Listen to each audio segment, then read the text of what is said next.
Why do many people feel unprepared?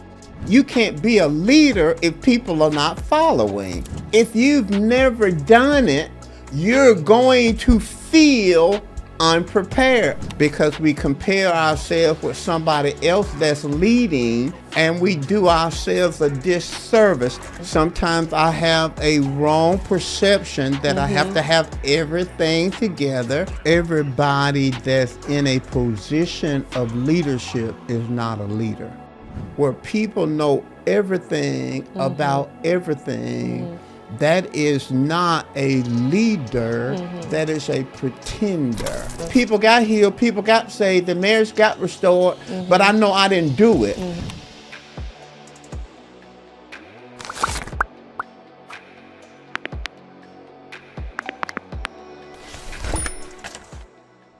Hello, I'm Mike Moore, and this is the How to Win podcast. I got my girl with me, my daughter Tiffany. And How to Win, we talk about practical, everyday issues in life based off biblical principles. And we're going to talk about something today that I'm very excited about it. I've said this before, but Tiffany is the director of How to Win. And so she comes up with these questions and these themes that we talk about. And today's theme is when you're called to lead, but don't feel ready. Now, Tiffany, the reason I got excited about this is because, number one, How to Win comes under the heading of Mike Moore Ministries. Okay. And Mike Moore Ministries is not a church. It's really a business. And our mission is to develop believers into Christian leaders through the application of God's word. Yeah. So this right here is a part of our mission. Leadership is a part of our mission. And this thing about you feeling called but you don't feel ready is so relevant to me. Yeah. I was thinking about this. Were you finna say something else? No. Okay. I was thinking about this the other day because on my social media platforms, I challenged myself because I've gotten into running recently over the last year and a half or so. And I challenged my audience or the people who follow me to try something hard or to try something they never thought that they would do. And a few people have written me and said, hey, I'm taking your advice. I'm doing something I never thought I would do. I'm getting into this. I'm getting into that. And so I decided to take my own advice. And there's a statistic that says that 1% of people run a marathon in life. 1%. 1% of people run a marathon in life. And so I'm challenging myself to be a part of that 1%. And so one of the limiting beliefs, we talked about this a little bit in the last podcast. One of them is, this is 26.2 miles. This is far. 26.2? Yes. Okay. This is far. This is a lot. This is kind of. But you've been running. You're on a running team. I have, but when you think about that 1%, it's a reason why. that run marathon. 1% of people run a marathon. And so in my mind, some of the things that I can kind of get into the thought process of, girl, you ain't no runner for real. You started late. This ain't really the thing to do. Like, why are you challenging yourself to do? And I think the assumption that we usually have when we have that belief of this is going to be hard is that you shouldn't sign up for something. You shouldn't do that. And so one of the ways for me to combat that assumption of this is too hard is by going ahead and signing up for the marathon, right? Okay. And so I'm signing up for the marathon. This is going to be my first marathon. And really the only way to know if I'm really capable of doing it is by actually running it. Doing it. Right?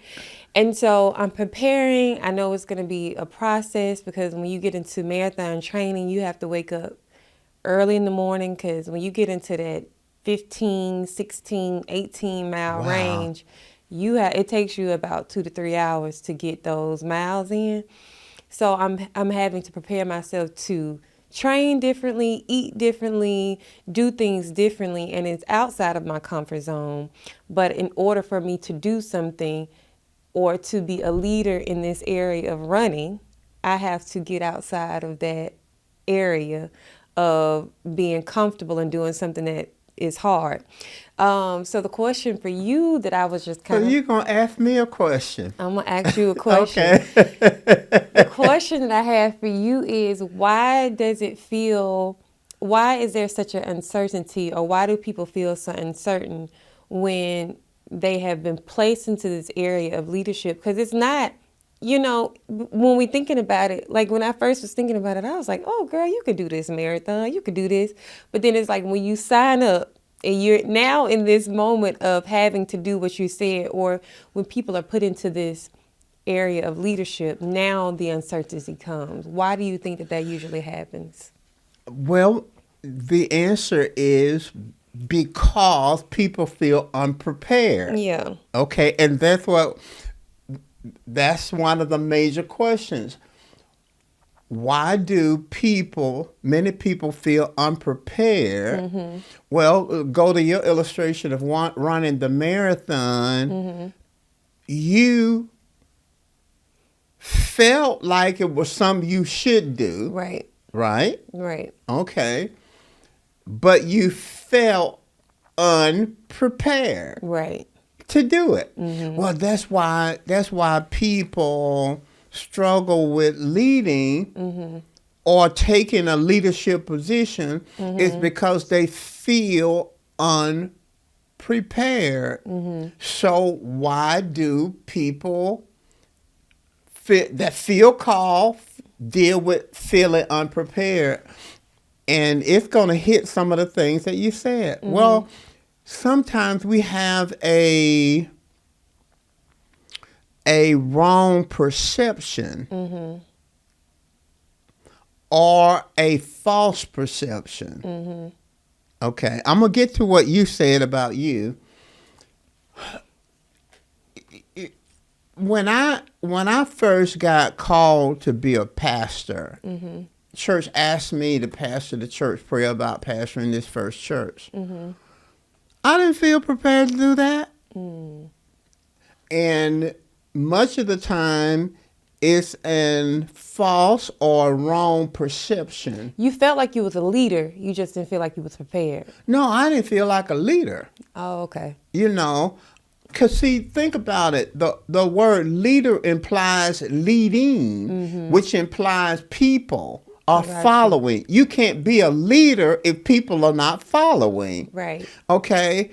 I had never led people. Mm-hmm. It's one thing to play basketball and to enjoy playing basketball. Mm-hmm. It's another thing to coach. Yeah, that's true. It's a whole different animal to coach a team. Because some people can be good at playing, but they may not be good at coaching. They can be good at playing, but not good at coaching. Or vice versa. And vice versa. Mm-hmm. Well, okay, so that feeling of not being prepared, mm-hmm. and you talked in a previous podcast about limiting beliefs. Mm-hmm. Well, I had a limiting belief because I thought I had to have it all together to do it. Mm-hmm. And that's a limiting belief that mm-hmm. sometimes people feel like, I can't do this because I got to have it all together. Yeah. See, and you can fit this in anything. Mm-hmm. If you've never done it, you're going to feel unprepared, a lack of experience. You never mm-hmm. ran a marathon, mm-hmm. so that you got these limiting beliefs. Mm-hmm. I can't do that. And many times it's because you have wrong perceptions. I gotta have everything together to do that. Now you got millions of people running marathons. Some are young, some are middle-aged, some are old, different ethnicities. Yeah. Well, it's obvious that they don't all think that they have to have everything together, but sometimes we think we have to have everything together. For me, and I think it's true for others, I know this different than me sitting in the pew. Okay? Yeah. I know that it's different. I know that it's weighty if I'm going to be leading these people, because they're going to be dependent on me. Yeah. And I don't feel like I'm where I need to be in order to lead these people. And then sometimes it's the other extreme. I'm a perfectionist, and I want to have everything together. Speaking of perfectionists, in the cohort or the program that I'm in, there was this lady. She got a $10,000 grant to start her business, and she like, I got the money, but I think she was having self-doubt of like, am I gonna do what I need to do with this money? Like, this is an opportunity. I got money. Now, do I have enough confidence in myself to be able to do what I need to do with this money? So what do you feel like some of the self-doubt comes from when it comes to being in that leadership role? Or leading in general? I think a lot of it has to do with fear. Fear of failing. I think it has to do with the limiting beliefs that others can do this, but I can't, I can't do this. Why should anybody follow me? And I think into the case of what I was giving an example of the marathon, one of the things that I had to kind of challenge myself is I've always been athletic. So, I've always played sports, but long distance running, I feel like you don't see a lot of African American people doing a lot of long distance running. So for me, sometimes it's like, girl, you the only black girl out here. I'm not the only one, but I mean, you have those thoughts of like, you don't look like a runner. You don't. You're not giving runner vibes. Well, let me give definition to that. I think a hindrance sometimes is we compare ourselves to other people. Yeah, absolutely. See, you were comparing yourself to other ethnicities, and you don't have a lot of black people running marathons, and I submit, or I guess, on the running team you're on, how many people on the team, approximately, on your team? On the program thing that I'm doing? Well, it's, you're doing it individually, but on the, the thing that, it's like a handful of us. Okay, just throw out a number. So let's say if it's 10 of us, maybe 4. 4 is black. Okay.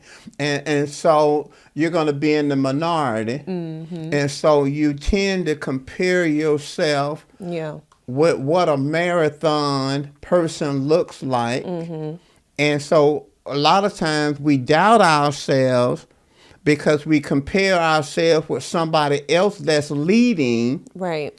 And we do ourselves a disservice. Now, let me explain and go back to something you said. In one of our key points, it says, why growth often happens while leading, not before.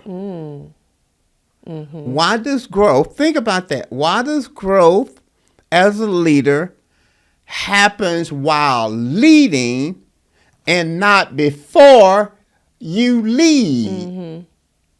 Well, the answer is that growth is time-based. You can't have growth without time. You can't have growth without experience. Right. So sometimes we are unfair to ourselves, and we cancel out our opportunity to lead because we want to be at a position of growth before we lead. Yeah. And we don't approach anything else like that. We don't approach any other skill like that. Another problem is we know that there are certain skills that you have to learn. Yeah. Because it's one thing to be a follower, it's another thing to be a leader. So when you're a leader, there's decision. You may have the technical knowledge, Yeah. but this people knowledge, you know what I mean? I'm working through people. You know, and so there's certain skills like decision making, managing people, accountability, delegation. So there are skills that you have to learn. Yeah. But the question is, why can't you learn them? Why can't you learn them? And I think a lot of times is it goes back into that whole thing that we talked about in the last podcast, is that it could be a big decision in some cases. And so I think that a lot of times people feel like, in your case, you knew you were stepping into a leadership of a church.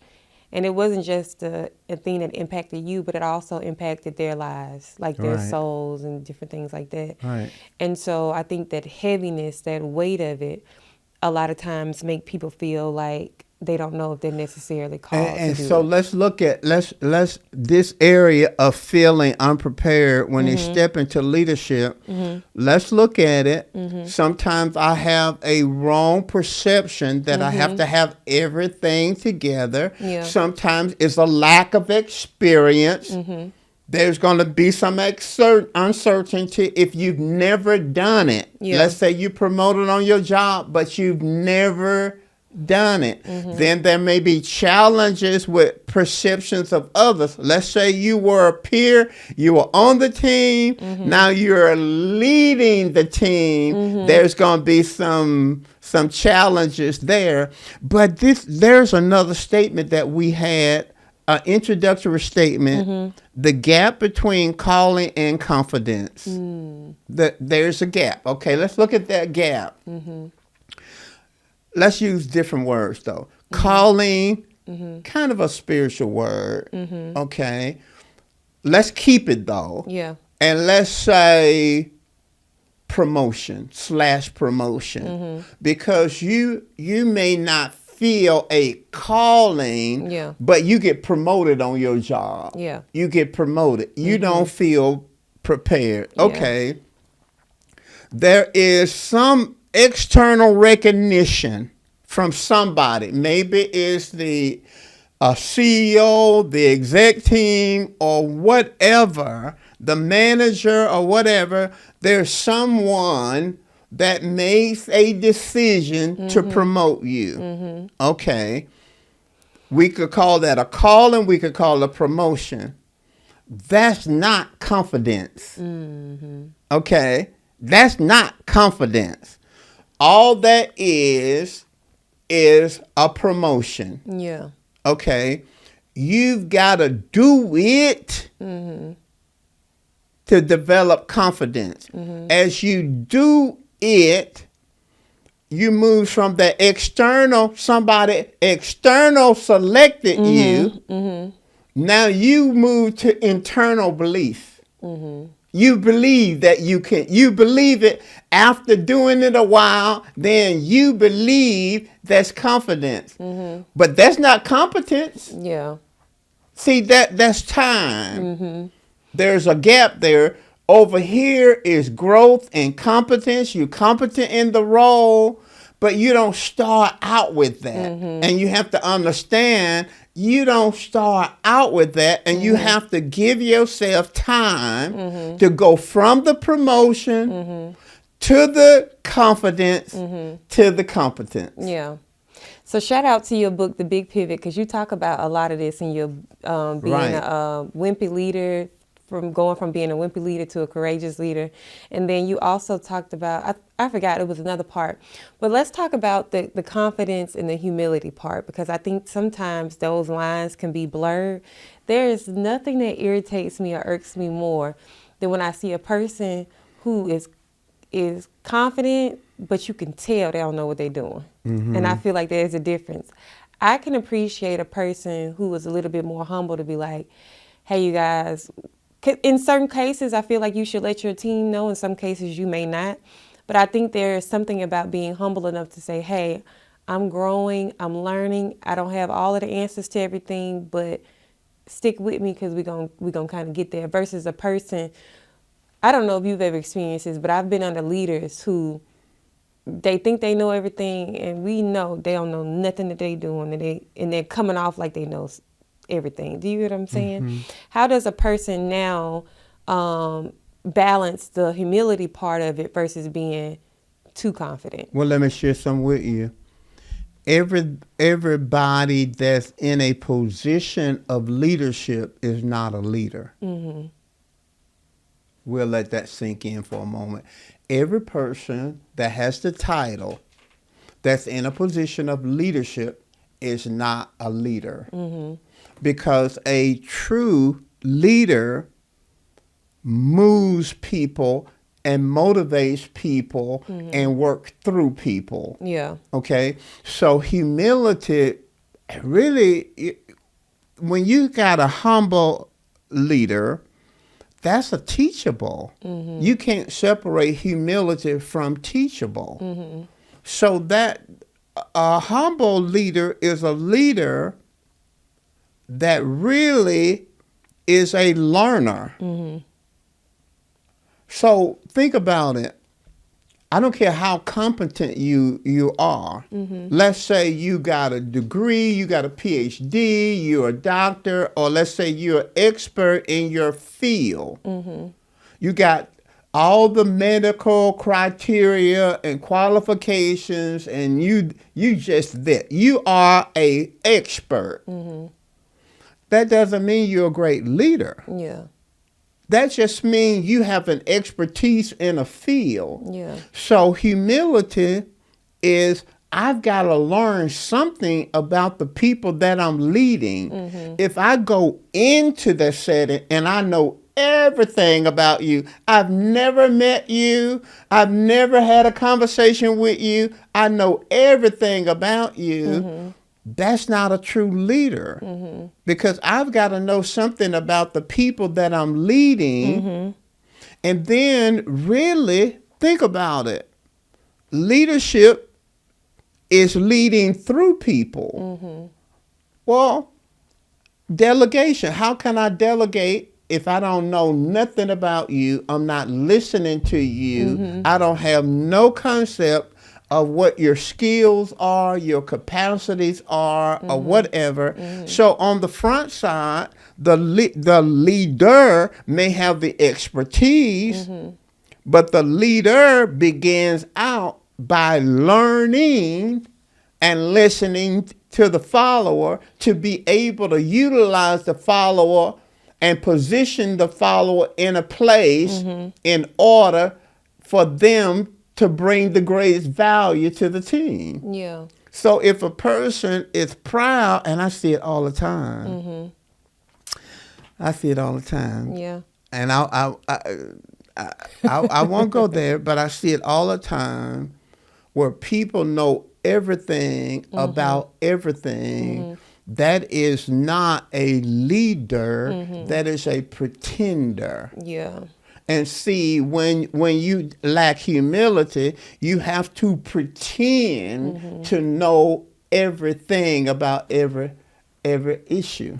Yeah, I think we're hitting some great points, and I think we're going to get back to a little bit because we're talking about the humility and the leadership part, but we're going to eventually get back to how to lead when you don't feel called. But in the essence of leadership, you're leading currently now a program called Built for More, and I get the privilege to listen to some of the conversations and hear some of the questions that some of the pastors may have for you because they respect your leadership. And I remember in the beginning of the program, one of the pastors asked you, how do you pretty much, I feel like what he was asking is, how do you pretty much stay grounded, and how have you stayed humble with all of the things that you've accomplished? Because I think one of the things that he admired about you is that you've accomplished so much, but yet you remain humble. Can you share a little bit with the audience of some what you kind of responded? Do you remember that question? I remember that question, and I've had several people to tell me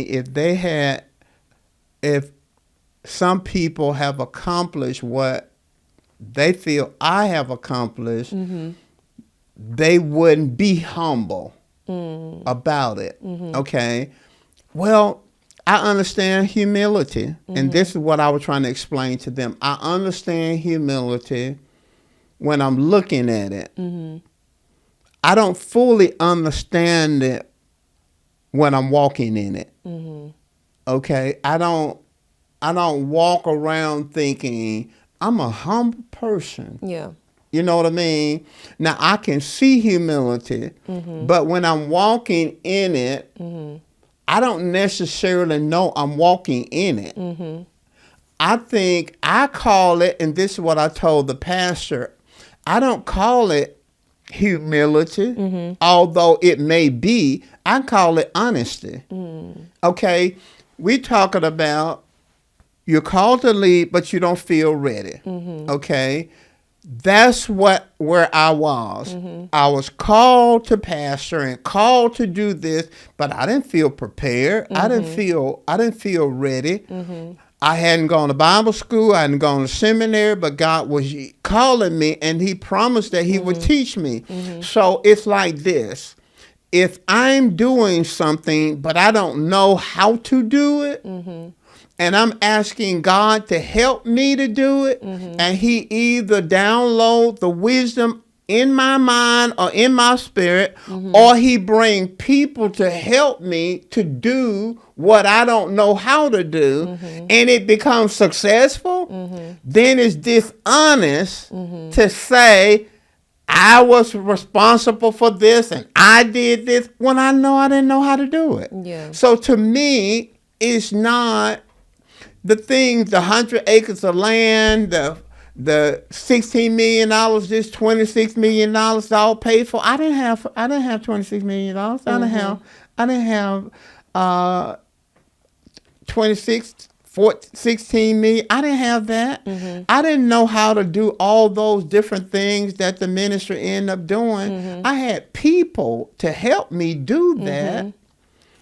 And I had God teaching me how to counsel. I didn't know how to counsel anybody. I didn't know how to preach a sermon. Okay, so now God shows me or give me models to help me or examples, and then I become competent in certain areas, and I know I didn't start off that way. Yeah. To me, that's not humility. To me, from my vantage point, it's honesty. Yeah.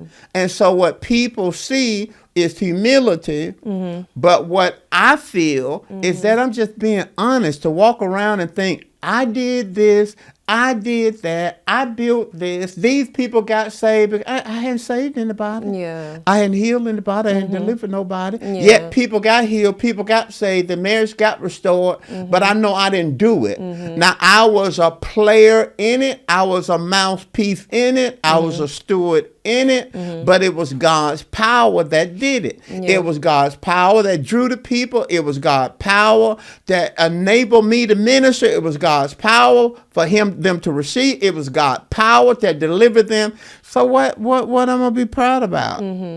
Yeah. So that keeps me grounded. I love it.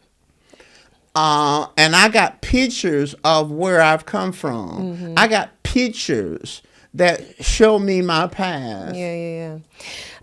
In your book, The Big Pivot, again, if you guys don't have a copy of it, you need to make sure you check it out. So I'm gonna throw a loop for a minute, because you were talking and I thought about something in the book. You gave us a definition in the book, The Big Pivot, and in this topic, or in this session, it says talk less, grow more. But you said that the art of inspiring people is to do something with a focus on people while delivering good results. And one of the inserts, you said you should spend less talking about what you can do and more time becoming a person who can do it. And then you go into a growth mindset.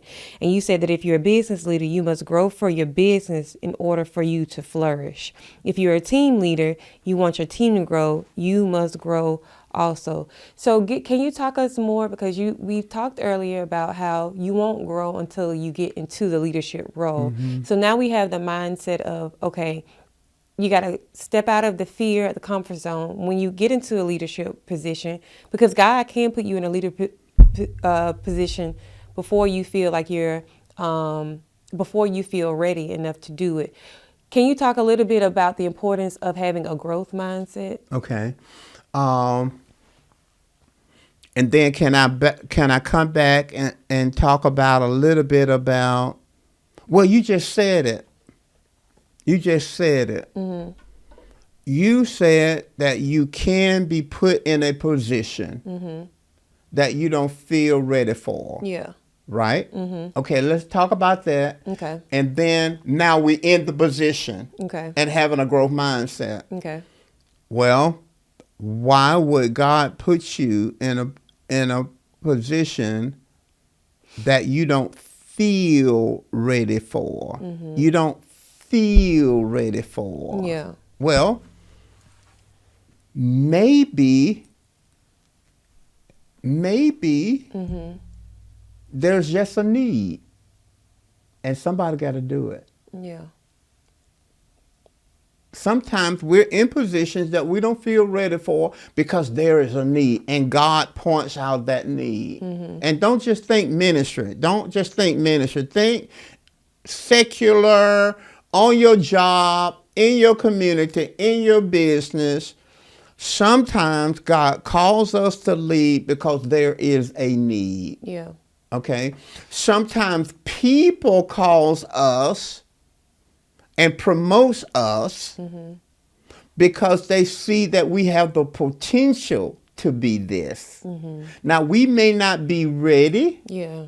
But your boss saw that you had the potential. The CEO saw that you had the potential to grow into this. Mm-hmm. So it's not necessarily that you had everything, but you had the potential to be this. Mm-hmm. You had the character to do this. Mm-hmm. You had the enthusiasm, the willingness to do this. So sometimes it's a need, sometimes it's potential, and sometimes we are placed in positions that we don't feel ready for. It's because it's time for us to grow. Mm. Think about that. It's time. You cannot grow in your comfort zone. Mm-hmm. To grow in any area, you got to be pushed outside of where you're comfortable. Yeah. That's what God did with me in that first church. I was a bit more comfortable doing this than the man in the moon, but it was time for me to grow. Yeah. God wanted me to grow. So he was giving me an assignment that was beyond my comfort zone. Because if I don't have something that puts me beyond my comfort zone, I can't grow. I can't grow staying right here. Yeah. But to answer your question, okay, we're in this spot. Mm-hmm. Well, before you go into the growth mindset, because I can remember that. When you were talking, I was thinking about the scripture when God says, my ways are not your ways and my thoughts are not your thoughts. Even when you think about the perspective of when David was called to be the next king, he didn't look like the person should have looked when it came to being a leader in that position. And I think it's very important to remember that. And then I think in the Bible it says that men look on the outward appearance, but God looks at the heart. I think sometimes we can have a limiting belief of thinking that we don't look like what that position or thing is supposed to look at, but God is looking at something different for you in that position too. So I think it's important to get the heart and the mindset of what God thinks about you in those different things, because he may see something outside of what you see for yourself. Well, let me share this with you. Boy, this is good stuff. This is good. Okay. God gives Joseph a dream. I think it says he was 17. Yeah. And technically, the dream was about leadership. God didn't expect him to do it. Because what God was calling him to was lead in Egypt. Yeah. Well, there was going to be a process in that. A process. Some challenges, some learning experiences. That role he had in Potiphar's house. Now, leadership is challenging. Yeah. So we'll have some pits, you know what I mean? He got thrown in the pit, you know, he got sold into slavery. You can't lead without having some challenges. Yeah. So just go and accept that. But that I don't know how long he was there. May have been years he was in Potiphar's house. He didn't start off as a leader. Yeah. He started off under Potiphar. And probably started out under somebody else. He was learning. Yeah.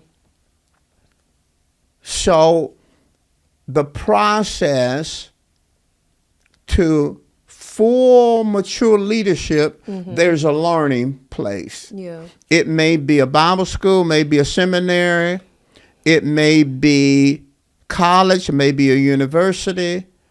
It may be mentorship under somebody, an apprentice situation where you are under somebody who has a craft and you're learning. You may be in real estate, but you're under somebody who knows the game and you're learning from them. There's always a learning place in being a leader. For me, okay, it wasn't seminary, it wasn't Bible school. That's out of the picture for me. I believe in it, but it was out of the picture for me. So I got to read. I got to study. You know, I read the Bible. I studied the Bible. I went verse by verse. I had commentaries. I had this. I'm looking up this, looking at this. I'm becoming acquainted with my craft.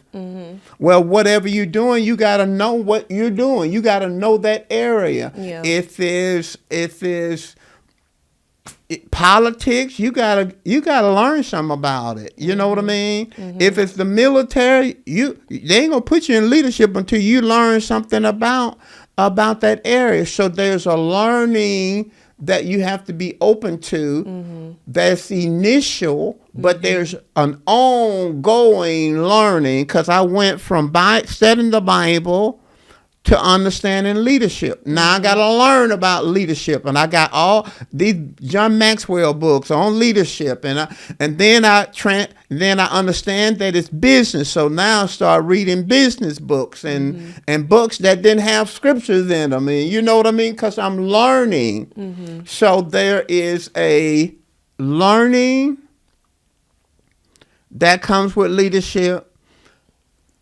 The growth mentality of leadership is the shift that you have to make to become a successful leader. Because you said this, you said it's possible to be a good worker and not be a good leader. Remember that? And then I say, yeah, you can be a great basketball player, but that's Not different be a than being a coach. Well, let's talk now about moving from player to coach. Moving from to this position where you're leading people, there has to be a shift. From an employee to a manager or there's a supervisor. shift, and I'll share with you what some of those shifts are. You have to shift from growing self to leading self. Now follow me. Okay. Growing self. I got to grow in what area I'm going to be leading in. I got to grow in that area. It may be school, it may be classes, it may be whatever, podcast. I got to grow self. Yeah. And then I have to, secondly, lead self. Real leadership, genuine leadership, longevity in leadership begins with leading self. I got to lead myself. Yeah. I got to lead myself. In other words, God says that a good pastor is an example to the flock. Mm-hmm. Flip that in any scenario. I got to be an example to the people that I'm leading. Yeah. So I gotta lead myself. Mm-hmm. I gotta have integrity. I have to have character. I have to have expertise. I have to have that. Whatever I'm gonna be leading people into, I gotta be an example of that. So I gotta go from learning self, learning, self-learning, and learning about who I am, to leading self. I gotta lead me. If I'm gonna lead them, I can't tell them to go somewhere and I'm not willing to do it myself. I gotta lead self. Now watch this. The next shift that I gotta make is I gotta shift from doing to working through. And that's why sometimes people are great doers and then you promote them. And they're not great leaders because they're still trying to do. That's good. They macromanaging. They trying to do everything because that's how they got promoted. They got promoted because they were great doers. Yeah. But when you're leading, you're not doing. You're working through people. That's good. And your success is not based off you doing. It's based off your ability to work through people and to motivate them to do. So there's a shift. There's a shift that you have to make in your thinking. And some people never make the shift. Yeah. They get promoted on their job. They work with Alabama Power, or they work at whatever with the government, and they just great at what they do. They great at do. And then the manager, supervisor, CEO said, "We're gonna make you a leader," and they never shift from doing to leading through. Yeah. Or motivating others to do. So there are certain shifts. Yeah. You have to shift from me being promoted to what's best for the people. See, that's a shift. And some people never make the shift. They still care, okay, they were thinking about themselves, being the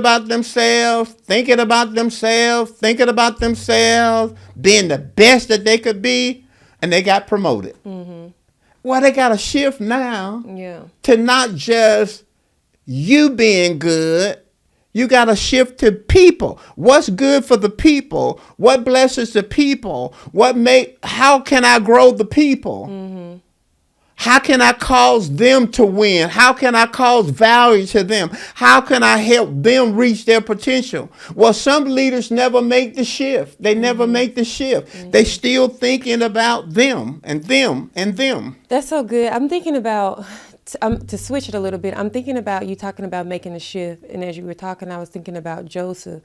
Joseph had to learn how to make that shift, and he had to be aware that a shift was made because he was in the position of leadership when it came to Potiphar, and then his wife came along and he got demoted. And I think a lot of times people who know that they're called to be a leader, when they get demoted, they can be stuck in that demotion feeling of feeling like, all right, I got demoted, but maybe this wasn't what I was supposed to be doing.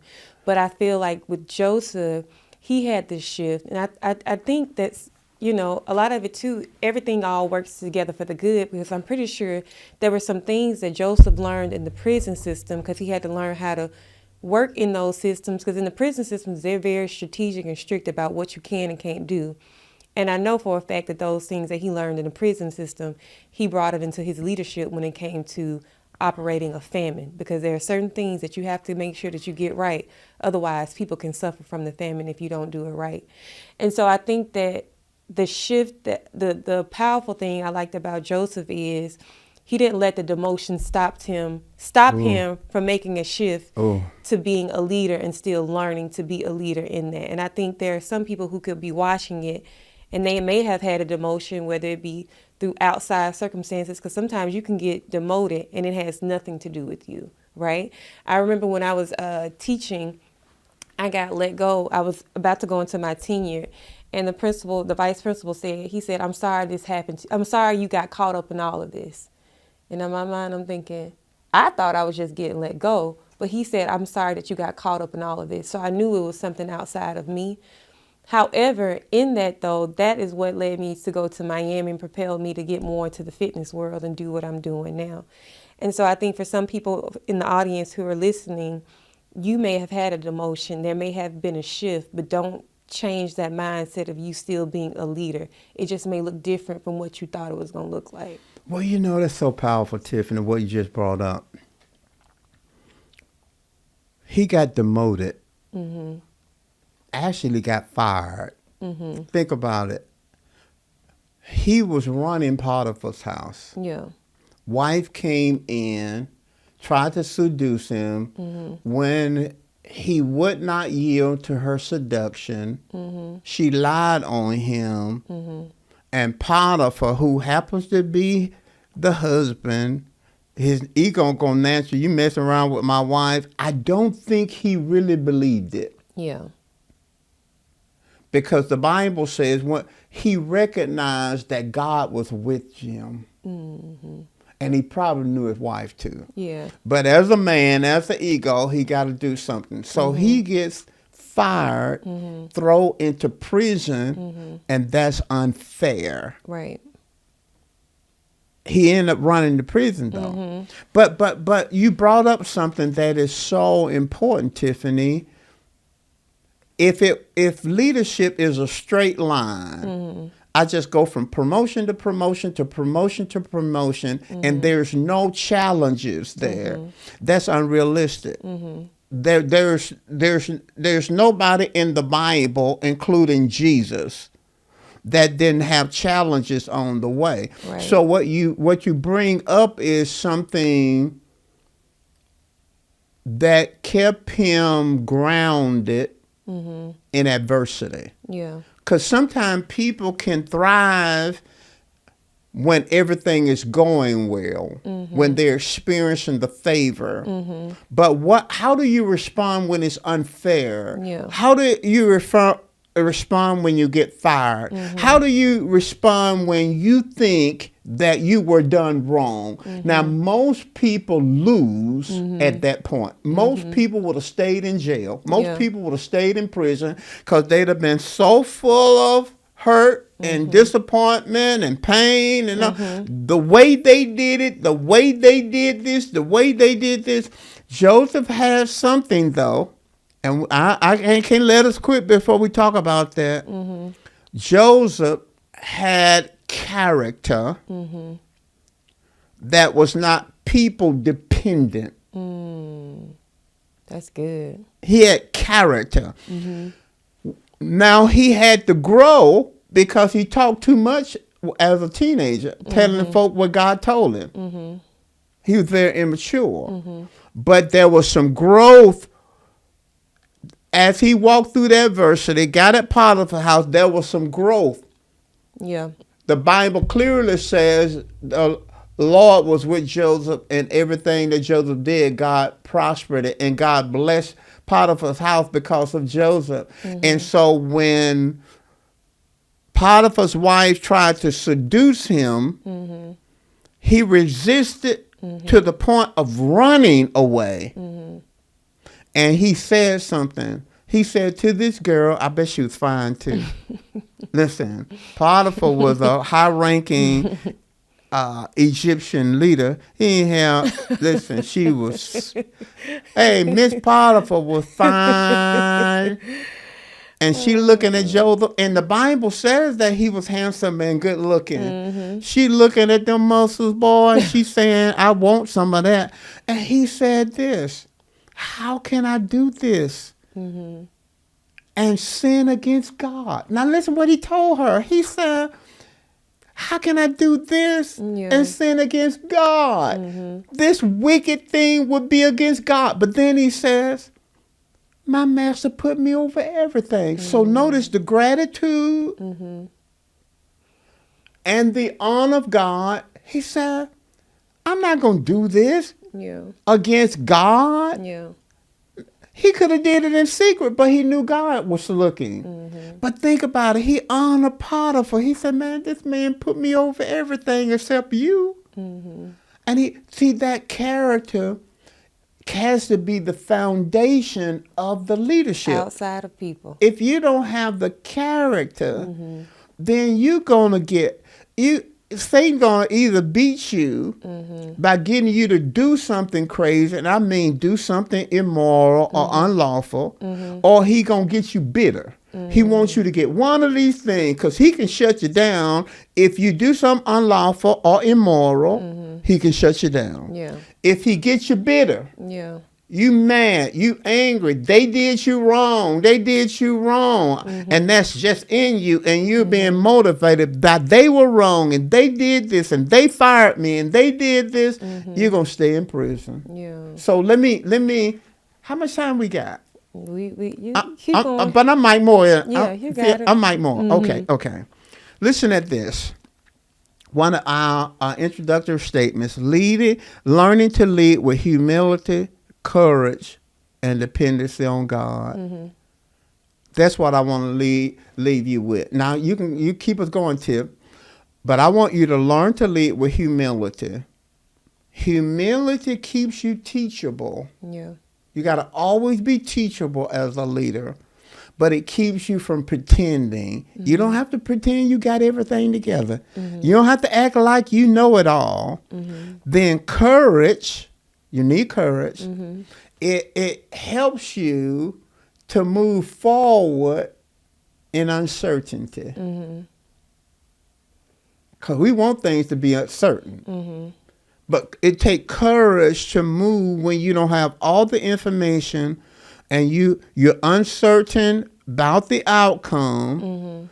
Courage means you make some decisions within uncertainty. Yeah. And here's the scripture for that. The Bible says in Hebrews 11:8, it says, by faith Abraham obeyed. Pardon me, back up, Mike. By faith, Hebrews 11:8, Noah obeyed.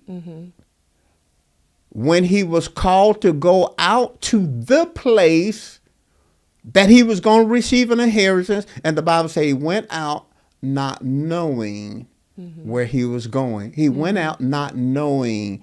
See, leaders have to be able to make decisions in uncertainty. You don't have everything. You don't see everything on the backside of it. And then leading, humility, courage, I can move forward in uncertainty and dependence on God. And that's what Joseph had. He was totally dependent on God. He knew those dreams were coming from God, and he got excited about it and told his brothers and everybody. He shouldn't have did it. But in the pit, I believe that boy was dependent on God. You got to get me out of this. And then he was dependent as a slave in Potiphar's house, and God raised him up. And after he got fired, he was dependent on God in prison. And God raised him up to run the prison. And when they interpreted the dream of the person who got promoted out of prison, released out of prison, they forgot him for 2 years. But he was still dependent on God. And then God raised him up, interpreted Pharaoh's dream, and he ended up being the second in charge in Egypt. Yeah. But dependency on God, humility, courage, dependency on God. Humility, I'm teachable. I can learn from the people I lead. There will be people under me that have expertise and knowledge I don't have. So I don't have to be the smartest person in the room to lead. Yeah. I don't have to know all the things. The people that were around me was much smarter than I was. And they had expertise that I didn't have. Yeah. But I didn't have to have it all to lead. Yeah. The last thing that I will leave with people on the natural perspective of it, because you always give the spiritual and the natural. Another natural perspective that I would give it is what I call, well, two things. One, is called positive daydreaming. And so Positive daydreaming. so I try to tell people like every 2 to 5 minutes throughout your day, whether it be right before you get ready to go to sleep or just anytime into your day. I used to do this when we were little. I used to pass by the room and used to be like, "What you doing?" And I just be like, "I'm just thinking." And so what I mean by positive daydreaming is just whatever the thing that you feel like is challenging or you're afraid to do, see yourself doing it and Okay. how you'll be doing it well. Okay. So you can either do it where you're thinking about it, or you can either do it where you write it down. Like, I see myself being successful by doing this, or I Wow. see myself doing Positive this. daydreaming. Positive daydreaming. So that's one of the other practical ways that you can do. You can either do it where you just take a few minutes to just think about yourself doing that thing well. So in my case, taking a few minutes to see myself crossing the finish line of the marathon and finishing it strong. Or it could be writing it down. Okay, this is how I feel. This is how it will be. So you're positively changing your mind. And what that does, it gets your body out of fight or flight mode. So what happens is usually when you have a fear, you have what they call like a fight or flight, and so you kind of like resisting it a little bit. But when you train your mind to think positively, then it'll change your thinking and it'll change your output as well too. I love it. You said two things. Positive daydream. What was the other Well, thing? it was positive daydreaming. You can either do it where you're thinking it, taking 2 to 5 minutes where you're thinking it, or you can be writing it down. So kind of like writing the vision down where you see yourself doing it. So those are the two ways that you would do it. But I like that. So if I write it down how I believe it will look when I've accomplished. Yeah, so I'm confident leading my team through whatever type of programs, and I see myself doing this or whatever. Or it could be you seeing yourself actually doing it. And I think it's all biblical. As a man thinketh in the heart, so is he. So that's the thinking part of it. And then the natural part is when he says write the vision down and make it plain. So those are the two references to go with that positive daydream. I think it's biblical because the Bible says in 2 Corinthians, I think it's the 10th chapter, it says that we're to cast down imaginations and every high thing that exalts itself against the knowledge of God. Now notice that's the negative instruction. Cast down imagination, images. Imaginations, image is the root word. An image, cast down pictures, mental pictures that exalt themselves against the knowledge of God. So those are the pictures of failure. Yeah. Pictures of defeat. So the very fact that it says cast down those implies that we should have positive images of winning. Yeah. So I think it's very scripture what you just said. Good. Well, we want to hear from you. What was one thing that you are going to grow? So the growth mindset, what's an area of growth that you want to develop in? And then we also want you to let us know, have you read the book, The Big Pivot? And if not, what's stopping you from purchasing it and reading the book? And we also want you to leave out realizing you're never going to really feel ready. Yeah. Yeah. I don't see anywhere in scripture where people were called to lead and they just, praise the Lord. No, most of the time they didn't feel ready. Yeah. Well, we thank you guys so much for tuning in. As always, if you have not, please be sure to subscribe to this channel, like it, and let us know down and below if this is your first time watching with us. And we hope that you will come back and watch with us soon. Thank you so very much. Bye.